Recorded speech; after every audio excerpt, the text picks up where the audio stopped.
जनवरी 2026 की एक बेहद ठंडी और कोहरे से ढकी रात। उत्तर प्रदेश के लखनऊ का हंसखेड़ा इलाका।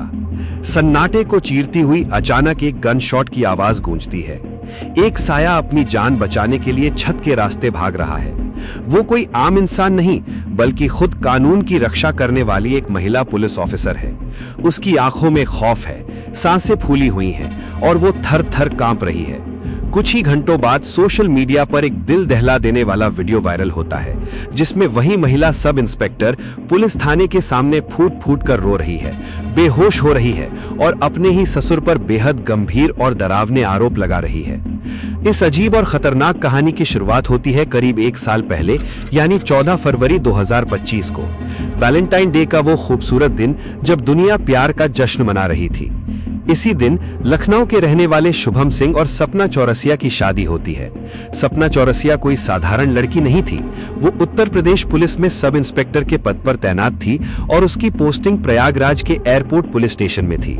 शुभम और सपना के बीच प्यार हुआ था, जिसके बाद दोनों ने लव मैरिज करने का फैसला किया। शुरुआत में सब कुछ किसी फिल्मी कहानी जैसा खूबसूरत था। एक तरफ देश की सेवा करने वाली जांबाज महिला दरोगा और दूसरी तरफ उसका ख्याल रखने वाला पति। शादी के शुरुआती कुछ हफ्तों में सपना और शुभम की लाइफ में सिर्फ खुशियां थीं। सपना जब भी अपनी ड्यूटी से छुट्टी लेकर लखनऊ आती तो पूरा घर चहक उठता था। दोनों साथ में घूमते, अपनी लाइफ प्लान करते और नए नए सपने देखते थे। सपना के माता पिता भी बेहद खुश थे कि उनकी बेटी को एक पढ़ा लिखा और समझने वाला परिवार मिला है। शुभम भी अपनी पत्नी की नौकरी की इज्जत करता था और सपना को लगता था कि उसकी लाइफ अब पूरी तरह सेट हो चुकी है। इस मानसिक प्रताड़ना के बीच घर का माहौल तब और भी डरावना हो गया जब सपना के ससुर, जो खुद यूपी पुलिस से सब इंस्पेक्टर के पद से 2023 में रिटायर हुए थे, उनकी नजरें सपना को लेकर बदलने लगी। सपना जब भी छुट्टी पर घर आती तो ससुर का रवैया उसके प्रति बहुत ही अजीब और सस्पिशियस लगने लगता था। वे अक्सर सपना के आसपास रहने का बहाना ढूंढते और उससे अजीब बातें करने की कोशिश करते। सपना को धीरे धीरे उस घर में एक अनजाना सा डर सताने लगा था। जो ससुर कभी उसके लिए पिता समान थे, अब उनकी गंदी नजरें उसे अंदर तक डरा रही थीं। वो अपने ही घर में सुरक्षित महसूस नहीं कर रही थी। उसने कई बार इस बात को नजरअंदाज करने की कोशिश की, क्योंकि वो कोई बड़ा हंगामा नहीं चाहती थी। वो सोचती थी कि शायद ये उसका वहम हो, लेकिन जल्द ही ये वहम एक बेहद खौफनाक हकीकत में बदलने वाला था। वक्त तेजी से बदला और तारीख आई 19 जनवरी 2026। सपना हमेशा की तरह अपनी छुट्टी लेकर लखनऊ के हंसखेड़ा वाले घर आई हुई थी। पूरा घर शांत था, लेकिन ये तूफान से पहले का सन्नाटा था। सपना का आरोप है कि इसी दिन उसके ससुर ने अपनी मर्यादा की सारी हदें पार कर दी। जब घर में कोई नहीं था तो ससुर ने बंदूक की नोक पर अपनी ही बहू के साथ बेहद गलत और घिनौना काम किया। सपना के पैरों तले जमीन खिसक गई। वो खुद एक पुलिस ऑफिसर थी जो दूसरों को न्याय दिलाती थी, लेकिन आज वो खुद अपने ही घर में बेबस हो चुकी थी।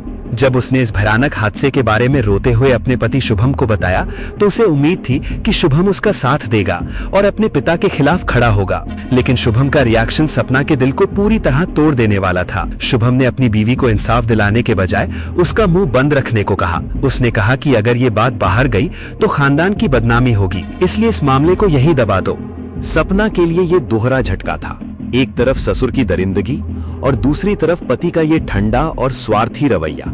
इसी दरमियान सपना का आरोप है कि उसी रात उसके पति शुभम ने भी उसके कंसेंट के बिना उसके साथ जबरन फिजिकल रिलेशन बनाए।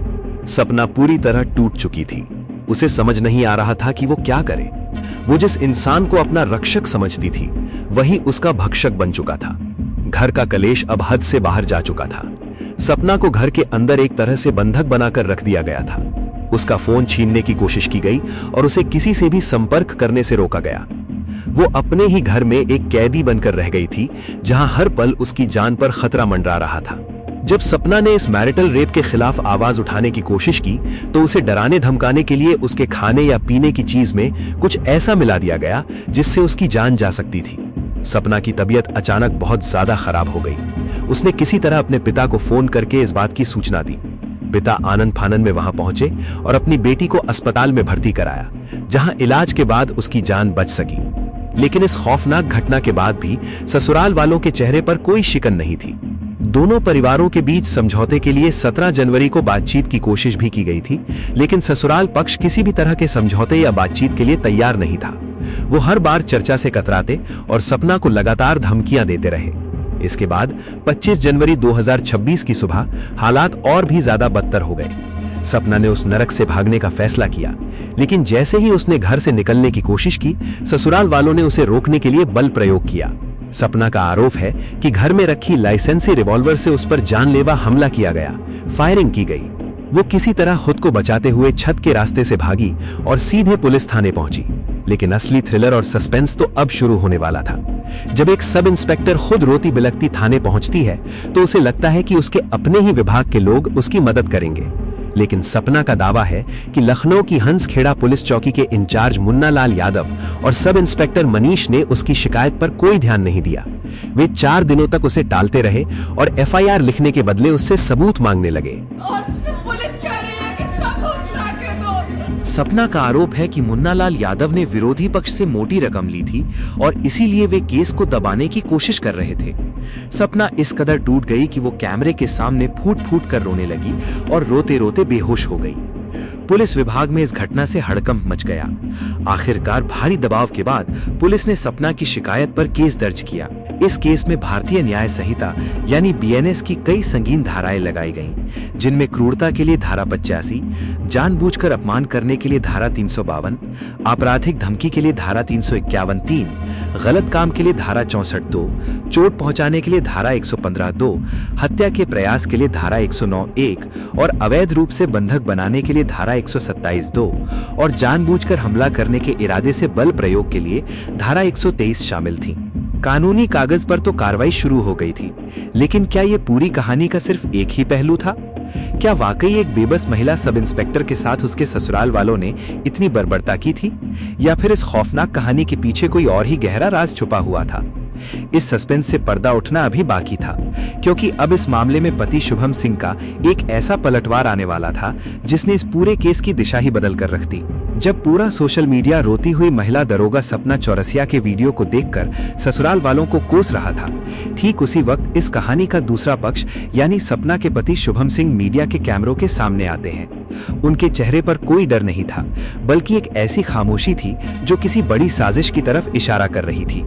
शुभम ने मीडिया के सामने आकर जो दावे किए, उन्होंने इस पूरे मामले को एक नया मोड़ दे दिया। शुभम का कहना था कि सपना ने जितने भी आरोप लगाए हैं, चाहे वो ससुर पर गलत काम के आरोप हो, पति पर जबरदस्ती के आरोप हो या फिर फायरिंग की बात हो, वे सब के सब पूरी तरह से झूठे, मनगढ़ंत और एक सोची समझी साजिश का हिस्सा है। मकान अपने नाम कराने के लिए उससे कहा। मेरे मना करने के बाद इनकी बदतमीजी और ज्यादा बढ़ती गई। शुभम ने दावा किया कि इस पूरे ड्रामे के पीछे कोई घरेलू प्रताड़ना नहीं, बल्कि लखनऊ का एक बेशकीमती मकान है जिसे सपना और उसके पिता किसी भी कीमत पर कब्जाना चाहते हैं। शुभम सिंह ने अपनी बात की शुरुआत अपनी शादी के फैसले से की। उनका कहना था कि 14 फरवरी 2025 को दोनों ने अपनी मर्जी से लव मैरिज की थी। सपना उस वक्त प्रयागराज के एयरपोर्ट थाने में सब इंस्पेक्टर के पद पर तैनात थी और शुभम लखनऊ के हंसखेड़ा इलाके में अपने परिवार के साथ रहता था। शुरुआत में सब कुछ ठीक था, लेकिन जल्द ही सपना के व्यवहार में एक अजीब सा बदलाव आने लगा। शुभम का आरोप है कि सपना अपने पुलिस विभाग के पद और दरोगा होने की धौंस पूरे परिवार पर जमाने लगी थी। वो छोटी छोटी बातों पर पूरे घर को जेल भेजने और करियर बर्बाद करने की धमकियां देती थी। शुभम ने खुलासा किया कि लखनऊ का जो हंसखेड़ा वाला मकान है जहां ये पूरा विवाद हुआ, वो मकान शुभम के खुद के नाम पर रजिस्टर्ड है। शुभम अपने माता पिता का इकलौता बेटा है।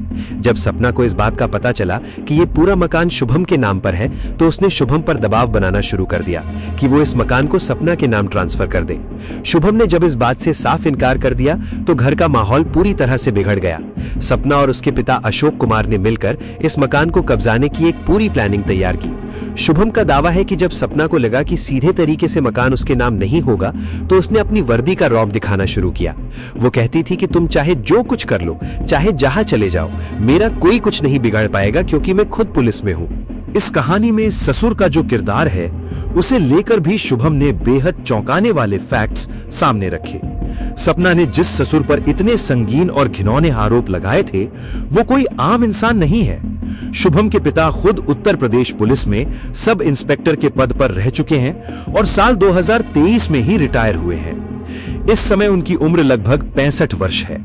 शुभम का कहना है कि उनके 65 साल के बुजुर्ग पिता, जो खुद कानून की बारीकियों को समझते हैं और पूरी जिंदगी पुलिस की नौकरी करके सम्मान के साथ रिटायर हुए हैं, उन पर इस तरह का घिनौना आरोप लगाना सिर्फ और सिर्फ उन्हें मानसिक रूप से तोड़ने की साजिश है।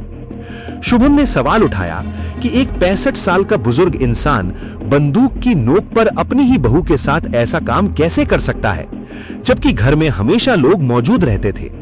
शुभम का आरोप है कि सपना और उसके पिता मिलकर उनके पूरे परिवार को एक ऐसे झूठे मुकदमे में फंसाना चाहते थे जिससे वे सब जेल चले जाएं और पीछे से इस मकान पर सपना का पूरा कब्जा हो जाए। यह दावा अपने आप में बेहद गंभीर था, क्योंकि अब तक लोग जिस कहानी को एक पीड़ित महिला की बेबसी मान रहे थे, वो अचानक एक प्रॉपर्टी डिस्प्यूट और साजिश की शक्ल अख्तियार करती दिख रही थी।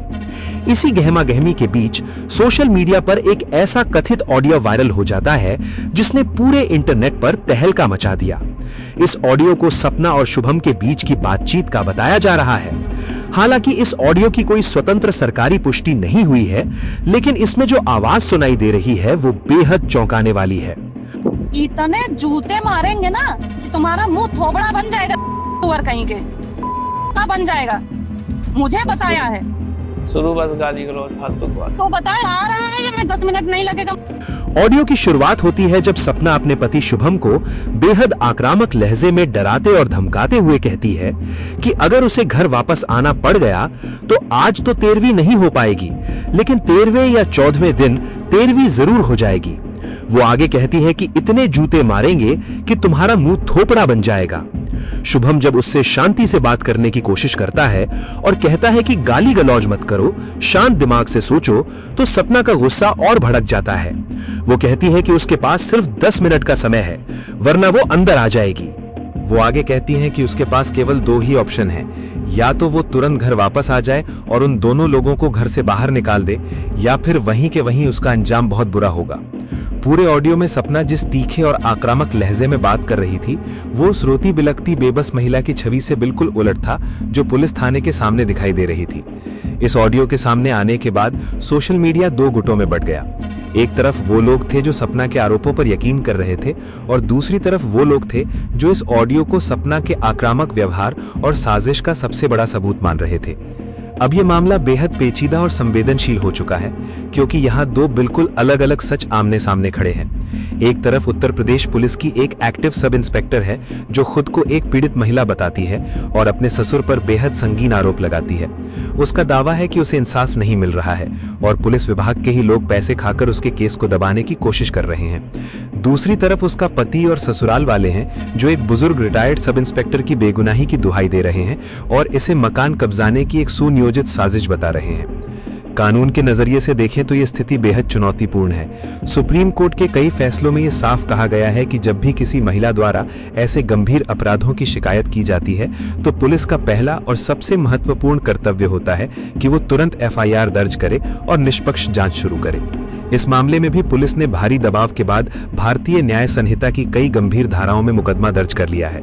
लेकिन सवाल ये उठता है कि क्या वाकई एक महिला पुलिस अधिकारी के साथ ऐसा बर्बर व्यवहार हुआ, या फिर घरेलू विवादों में अपनी पावर का इस्तेमाल करके किसी बेगुनाह परिवार को फंसाने की कोशिश की जा रही है। इस पूरे विवाद ने हमारी न्याय व्यवस्था और पुलिस की कार्यप्रणाली पर भी कई बड़े सवाल खड़े कर दिए हैं। अगर एक महिला दरोगा को खुद अपनी शिकायत दर्ज कराने के लिए थाने के सामने रोना पड़ता है, बेहोश होना पड़ता है और सोशल मीडिया पर वीडियो वायरल करना पड़ता है, तो देश के एक आम नागरिक की क्या स्थिति होती होगी? क्या वाकई हमारी पुलिस व्यवस्था इतनी सुस्त और संवेदनहीन हो चुकी है कि बिना किसी बड़े दबाव या मीडिया अटेंशन के वो कोई कार्रवाई नहीं करती?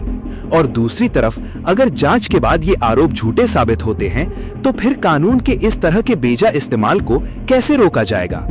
क्या सिर्फ एक आरोप के आधार पर किसी बुजुर्ग और पूरे परिवार की सामाजिक प्रतिष्ठा को इस तरह दांव पर लगाना सही है? इस कहानी में सस्पेंस अभी भी बरकरार है, क्योंकि असली सच तो तभी सामने आएगा जब इस मामले की पूरी और निष्पक्ष पुलिस इन्वेस्टिगेशन पूरी होगी। मेडिकल रिपोर्ट्स, कॉल डिटेल्स और वायरल ऑडियो की फोरेंसिक जांच ही इस उलझी हुई गुत्थी को सुलझा पाएगी। इस पूरे हाई प्रोफाइल ड्रामा ने रिश्तों की मर्यादा, कानून की ताकत और समाज के दोहरे चेहरों को एक साथ बेनकाब कर दिया है। अब ये देखना बेहद दिलचस्प होगा कि आने वाले समय में जांच एजेंसियां इस मामले में क्या सबूत जुटा पाती हैं और कानून की अदालत में जीत किस सच की होती है।